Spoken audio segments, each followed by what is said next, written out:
Olá, como vai? Tudo bem? No ar o programa Ponto Final. Na pauta do programa de hoje nós vamos falar sobre saúde. A médica Denise Sobral, mastologista, é a nossa convidada. Câncer na pauta do programa de hoje. O Ponto Final começa agora.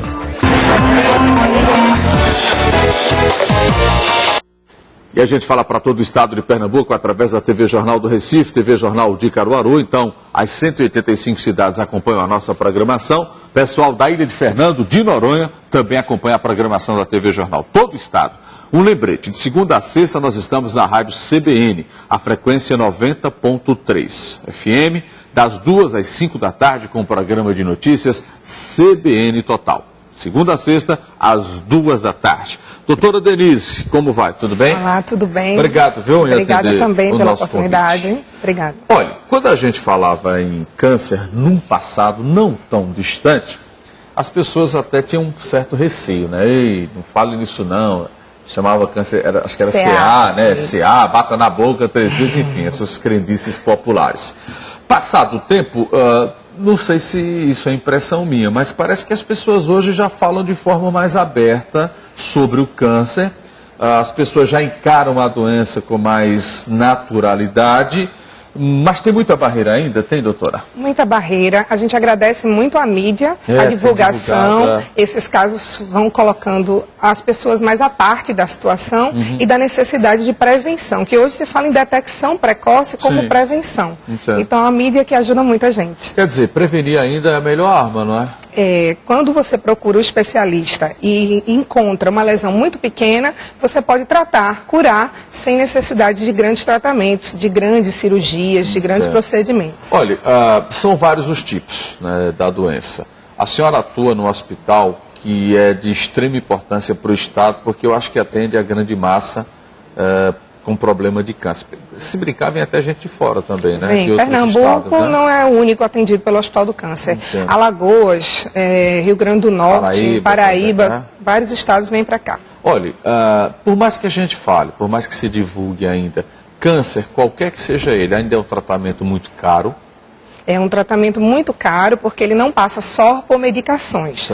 Tem o internamento é prolongado, tem os custos das cirurgias e da radioterapia, que são tratamentos que exigem um maquinário especial e que exigem um tratamento mais específico. Qual é a diferença da rádio para a quimioterapia? Quimioterapia é um tratamento com medicação, pode ser injetável ou oral. Certo. E radioterapia é um tratamento com raios que a paciente é colocada numa câmera e é a tentativa de controle local da doença, como se fosse uma queimação da região onde está o tumor. Naquela área, exatamente. Né? Doutora, os casos de câncer, eles têm surgido com mais frequência ou por conta do que a senhora falou do diagnóstico é que a gente tem um maior volume da doença?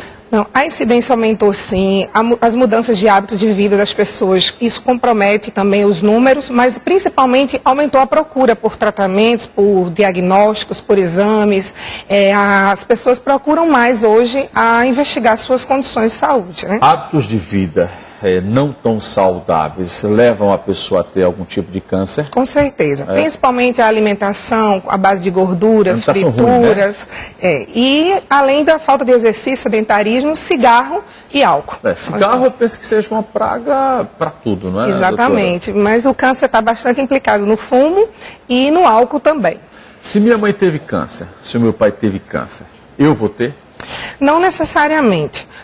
Se houver mudanças de hábitos de vida, e tem alguns cânceres que eles não são hereditários, então eles não são transmitidos para os filhos. E nesse caso... São adquiridos, né? Você pode adquirir e pode também evitar deles acontecerem com essa mudança de hábito de vida. Entendo. O que é mais comum, doutora, se tratando de câncer? É a doença que é provocada pela alimentação ruim, pelo cigarro de forma abusiva, pelos hábitos de vida não saudáveis como a não prática de exercício. É possível dizer, nós temos uma incidência maior de câncer por conta disso ou nós não temos por conta daquilo? Com certeza o cigarro é o grande vilão, agora dispara. Né?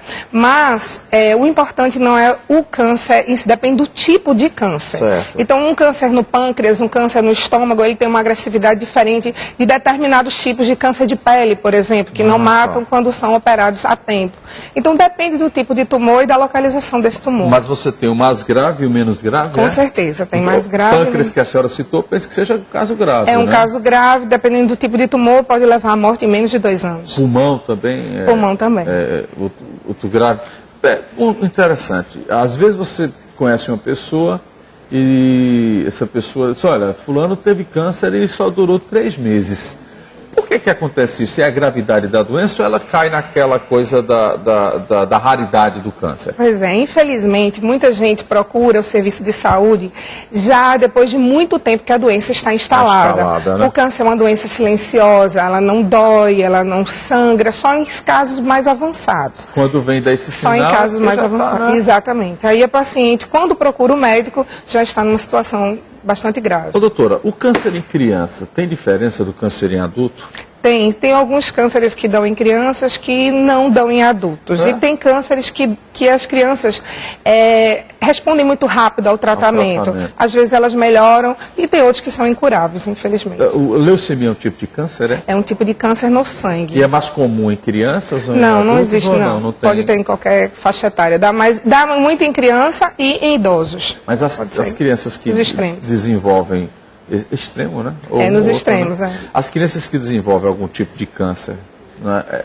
É questão de hereditariedade ou também não dá para você Não dá para classificar tudo como hereditário. A maioria pode ser por um defeito genético, que ela nasce com essa predisposição e no decorrer da vida vai aparecendo os sintomas. Mas aí a criança, como a senhora citou, ela tem uma resposta mais rápida para o tratamento, ou é uma resposta mais... Talvez pela pureza da criança e pelo não conhecimento das dificuldades, ela enfrente melhor, tem todo um arsenal em torno da doença na criança. Certo. Vai depender muito do tipo de tumor que a criança tem e do sistema imunológico dessa criança. As curas, elas estão mais presentes hoje, doutora? Infelizmente, não dá para falar muito em cura hoje, por causa exatamente dessa procura tardia ao serviço de saúde. É muito difícil para a população procurar o serviço público. Então, essa dificuldade faz com que ela se afaste do diagnóstico precoce. Mas o tratamento do câncer pode levar a pessoa a ter uma vida mais longa? Essa pessoa pode viver mais? Não, com certeza. Se a paciente for diagnosticada com câncer numa fase inicial, a cirurgia ela é menos mutiladora, é uma cirurgia menor, menos danos, a paciente volta mais rápido para casa e para suas atividades diárias. Os tratamentos de quimioterapia têm modernizado cada dia mais. E esses tratamentos ajudam a pensar em uma cura definitiva em alguns casos. Falam muito de efeitos, né? Que o tratamento... quando você começa o tratamento de quimioterapia, você tem um efeito colateral muito forte, né? Ainda existe isso, né? Existe o efeito colateral, mas também já existem medicações modernas para que possa amenizar. Vamos para o intervalo. Daqui a pouquinho a gente vai com a doutora Denise Sobral falar um pouco mais sobre câncer de mama, de forma específica, e tem até uma reportagem para a gente mostrar aqui. Doutora Denise Sobral, mastologista, conosco aqui no programa Ponto Final. Doutora, vamos falar um pouquinho do câncer de mama. Tem até uma reportagem, não sei se dá para a gente mostrar agora essa reportagem. Vamos acompanhar e na volta a gente discute esse assunto com a doutora. Vamos lá? Dona Irene só descobriu que tinha câncer de mama depois de sofrer uma queda. Ela mora na zona rural de São Caetano, no agreste de Pernambuco. Aos 74 anos, nunca havia feito um exame de mama. Eu tive doença, nunca tive nada. Né? Aí eu não liguei, né? Aí quando eu vi o câncer, eu digo, agora tem que agir.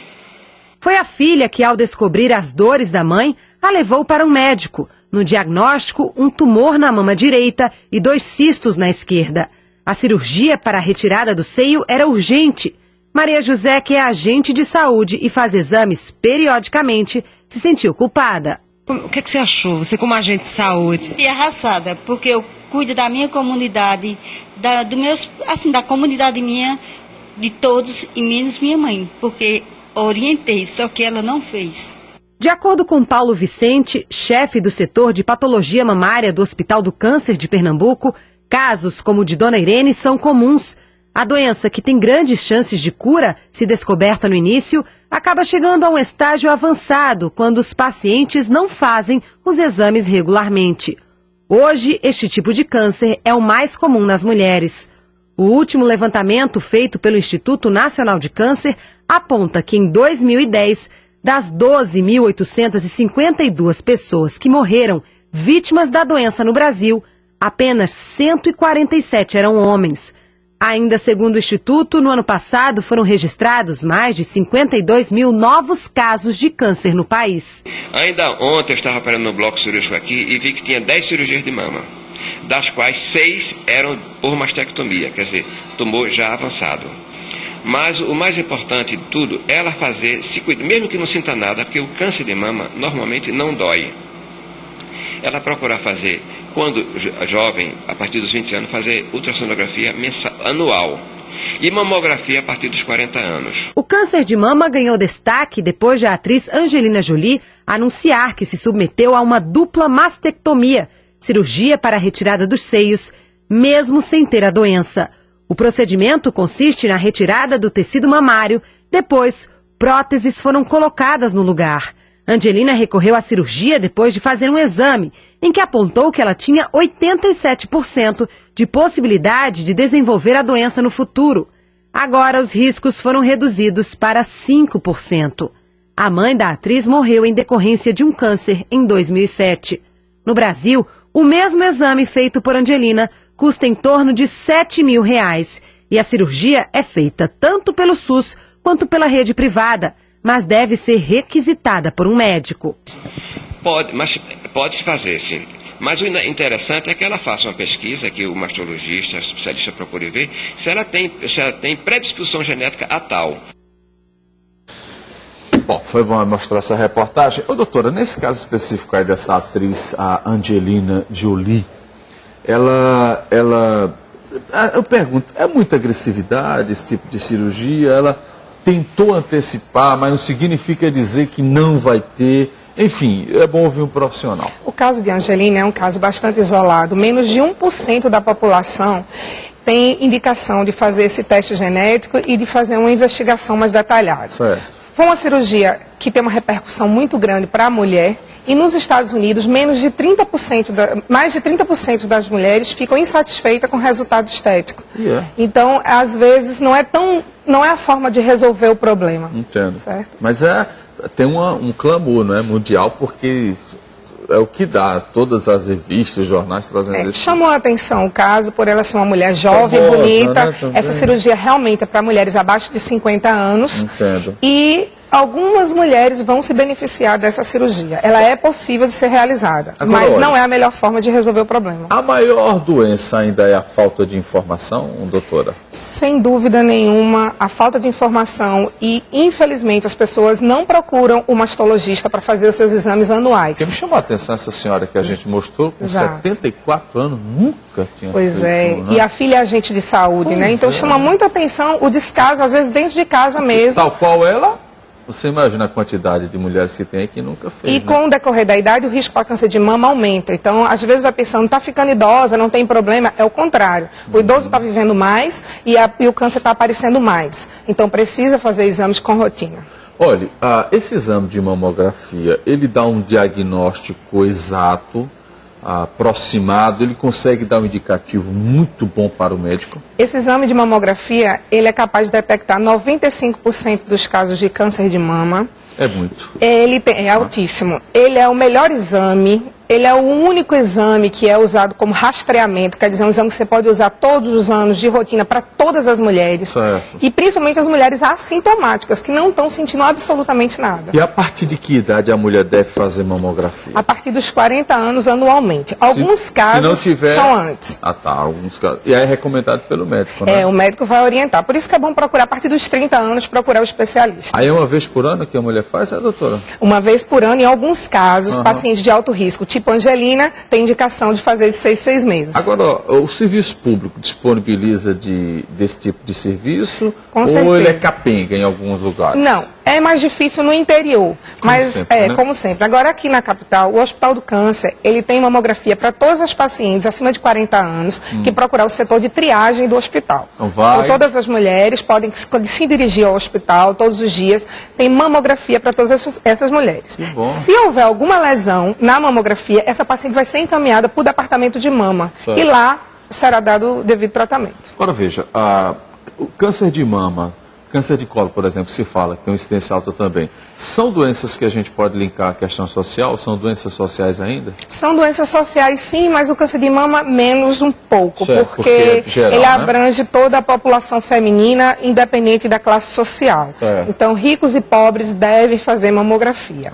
Com relação ao câncer do colo do útero, tem mais uma relação com promiscuidade, com condições de higiene e falta de exames regulares também. O exame do Papa Nicolau. Outro dia eu estava conversando com um médico do Hospital do Câncer também, que a senhora falou essa questão de higiene, disse que aqui no Recife, Pernambuco, ainda tem uma alta incidência de câncer de pênis, que por falta de higienização e de conhecimento também das pessoas. Então, pelo visto, a informação, ela, por mais que a gente divulgue, ela ainda não consegue atingir, não é? Exatamente. A Com relação totalidade, né? ao câncer de pênis, o problema é que o homem também retarda para procurar ver uma lesão, uma ferida, e deixa aquela lesão propagar, crescer, aí depois é que ele procura o serviço médico. Também tem esse problema. Nesse caso, a mulher ela é um pouquinho mais desinibida, né, doutora, para procurar a ajuda médica ou não? A campanha para câncer do colo do útero é mais antiga, né? Então, isso começou mais cedo, essa preocupação, e o exame Papa Nicolau virou uma rotina. As mulheres também, quando têm filhos,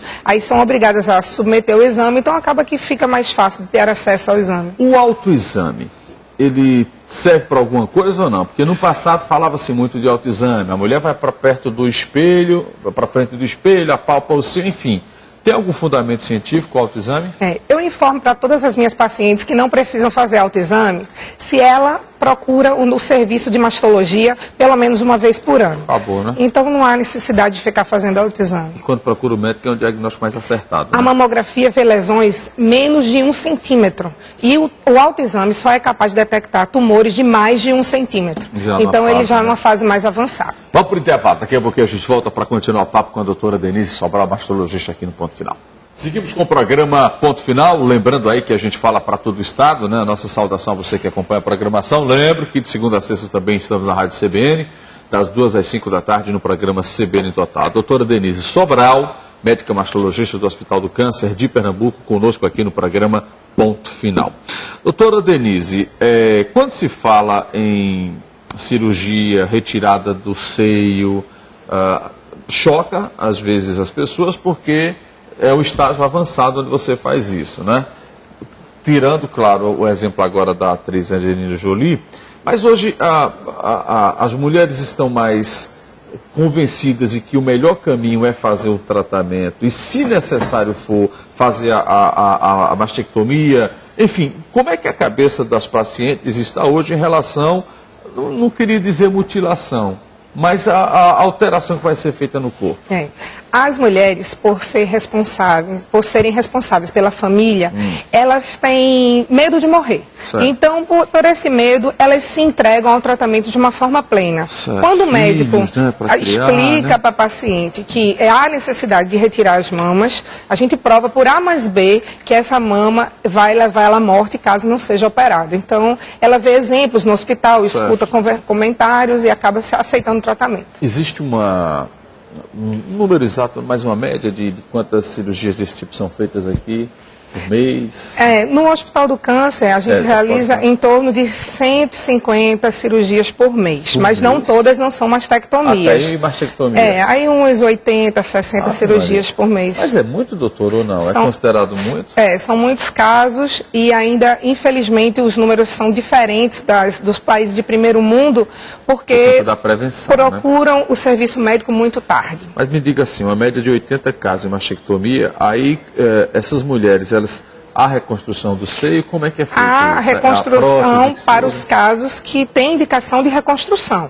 Tem pacientes que precisam fazer radioterapia, quimioterapia com doses mais elevadas e, nesse caso, no estágio da doença avançado, não há indicação de fazer reconstrução. As próteses avançaram muito também? As próteses estão cada vez mais modernas. O auxílio público disponibiliza ou não? Disponibiliza, sim, é possível. Não para todas as pacientes, a fila é grande, porque a quantidade de médicos e profissionais de equipes que faz a reconstrução não é superior à equipe que faz a cirurgia de mastectomia. Puxa, mas quando a senhora me fala um número desse, eu acho ainda exagerado, né? São muitos os casos. São muitos casos. Em média de 140 cirurgias mês, em média de 80 mastectomia, fora ainda as pessoas que não procuram. Agora me diga uma coisa, desse percentual é mais do interior ou mais da capital? Não, é mais o interior, é misturado, mas é mais o interior. E no Hospital do Câncer a gente não atende só Pernambuco. Então, esse detalhe também, nós atendemos 60% dos cânceres de Pernambuco e os demais cânceres de outros estados, como Paraíba, Alagoas. Quando a gente vai para o interior, essa coisa deve ser pior, né, doutora? Porque não tem esses exames em algumas cidades, tem que se deslocar para os centros maiores, né? Na verdade, existe o Mama Móvel, que é um carro que o governo dispõe, que viaja pelos interiores, né, e faz os exames. O problema é que as pessoas também não procuram para fazer o exame, que ele existe em determinados pontos do interior, mas as pessoas não procuram. Existe um mito, como essa senhora da reportagem, que não procura o exame. O mamógrafo, ou a mamografia, é ambulatorial, Qualquer prefeitura pode disponibilizar em um centro de saúde o equipamento? Aqui no Grande Recife, eu trabalho em Jaboatão dos Guararapes, e lá tem o carro que disponibiliza mamografia para todas as pacientes que procuram o posto de saúde. Então, todas as pacientes... O carro vai, pega e faz o exame, revela o exame e entrega para o mastologista do município. Então, o município banca isso, né? O município banca isso e tem para todas as pacientes. Quando é diagnosticado, a gente transfere a paciente para o centro de referência, que é o Hospital do Câncer. Doutora, significa dizer que câncer a gente vai ter mais dia ou menos dia, porque a gente está vivendo mais? O câncer, ou é muito duro dizer isso? É uma realidade. Ou câncer ou doença cardiovascular. Então, a gente tem que tentar fugir, mais, né? Vai entrar em uma dessas duas vias. A tendência é como a próstata no homem, né? O câncer de próstata, se você viver muito, né? Corre o risco de desenvolver. O risco de desenvolver. Medicamentos, as drogas, elas são mais eficientes que no passado? Com certeza. E existem muitas medicações que estão sendo feitos estudos agora, no momento, para testar o tratamento, para testar a metástase, o tratamento da doença já avançada. Então, tudo isso está sendo investigado. O tratamento, uma vez que a mulher faz uma cirurgia de mama, aí a atenção dela é redobrada, esse câncer pode voltar, esse câncer não deixa de ir embora, vocês médicos evitam que exista um mal maior? Como é que funciona isso? Essa paciente passa a entrar num quadro de alto risco para câncer de mama. Se livrou de um problema, mas ainda está dentro dele. Isso. E essa paciente é observada mais de perto. Ela vai ser vista pelo menos de 6 meses. Ô, doutora, aquela história que disse que quando você faz um tratamento para câncer, e há um exemplo disso, o ex-presidente Lula que fez um tratamento, acho que foi na faringe ou na laringe, né? Acho que foi na laringe. E aí disse, pronto, fez o câncer, está curado, mas tem 5 anos que ele pode voltar ainda. Esses números são prognósticos, Isso é uma média, mas a gente não obedece precisamente esses 5 anos. Essa paciente vai ser acompanhada para o decorrer toda a vida dela. Até porque o câncer de mama, ele tem uma incidência aumentada em pacientes com mais de 60 anos. Então, acima dos 50, esse índice aumenta e o pico é em torno dos 60 anos. Então, essa paciente precisa ser acompanhada independente do caso que ela teve no passado. Então, veja, a melhor arma para qualquer tipo de câncer, não é só de câncer de mama, de colo das mulheres e dos homens, não, mas a melhor arma é ir ao médico anualmente, é a prevenção. A prevenção que fala em detecção precoce. Então, realizar a mamografia e o exame do colo do útero para as mulheres, visitar o urologista para pesquisar o câncer da próstata e ter um hábito de vida saudável. Esse aqui é o maior problema, penso eu, hoje, né? Todo mundo, a gente está vivendo a era do fast food, né? O pessoal só quer saber de comer. A alimentação é um dado importante e a falta de exercício, o sedentarismo, a vida diária, isso faz também complicar a saúde as pessoas se movimentavam mais, né? Exatamente. Comiam as comidas mais saudáveis, né? Exatamente. Então, hoje, por exemplo, essas crianças de hoje que estão sendo criadas nesse McDonald's da vida, essas coisas, a tendência é que no futuro venham apresentar problema. Já estão apresentando obesidade. Obesidade, né? Obesidade é um fator de risco para câncer, para todos os tipos de cânceres, está implicado e também está implicado na diminuição da atividade do sistema imunológico, que combate outras doenças. Pois é, tudo de ruim acontece por conta de péssimos hábitos, né? Com certeza. Doutora Denise, obrigado, pela sua presença aqui no programa, pelos esclarecimentos e até o próximo encontro, tá bom? Muito obrigado. Obrigado a você que acompanhou o Ponto Final, escreva, participe e você pode acompanhar também a gente através das mídias sociais. Ponto Final volta amanhã. Tchau, gente, até o próximo encontro.